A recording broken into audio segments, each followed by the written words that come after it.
तो सभी को गुड मॉर्निंग।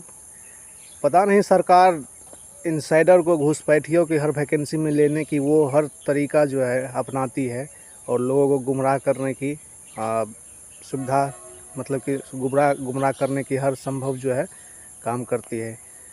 पहले क्या था कि डायरेक्ट फ्रेशर लड़का को लिया जाता था, ऐसी क्या ज़रूरत आप पड़ी? आप कहाँ थे इतना दिन से? आप 25 साल से सेवा में बैठे हुए हैं।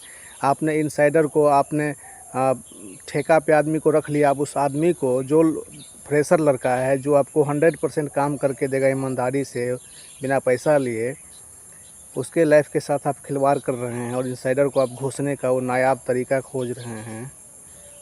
ये जब मैंने पहली बार बीएसओ में देखा था ना कि ये 25 अंक दिए जाएंगे, और 25 अंक के बारे में देखिए, भारत में क्या है ना कि जो चीज़ आपको समझ में नहीं आ रहा है, जो चीज़ हार्ड चीज़ है ना, उसको ऐसे लिखा गया है जैसे कि आप हमारा फाइनेंशियल सिस्टम।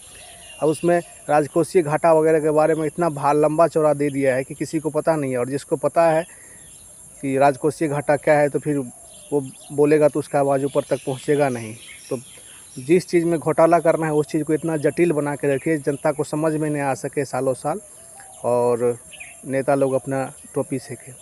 अब भारत में कितना भी पढ़े लिखे आपसे कोई मतलब नहीं। एक अंगूठा छाप नेता आपका जो है ना भविष्य लिखेगा, आपके लिए नीति बनाएगा और अपने हिसाब से संविधान में या चाहे कहीं पे भी अपने हिसाब से जो है जहाँ उसको सही लगेगा उस हिसाब पे एक छोटा सा संशोधन करके उसमें हर चीज़ घुसा देंगे।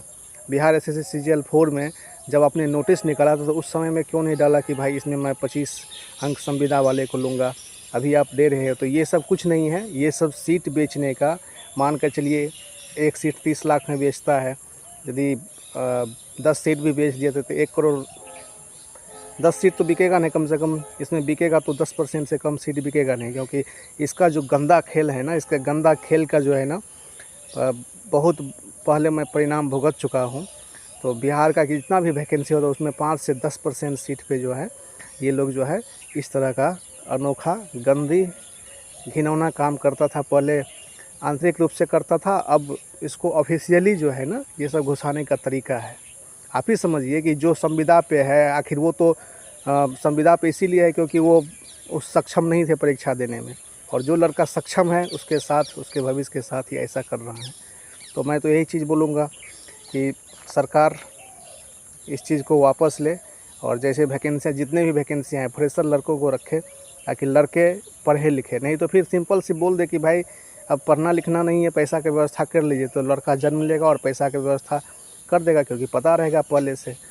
और सबके लिए कानून समान होना चाहिए। चलिए, जय हिंद।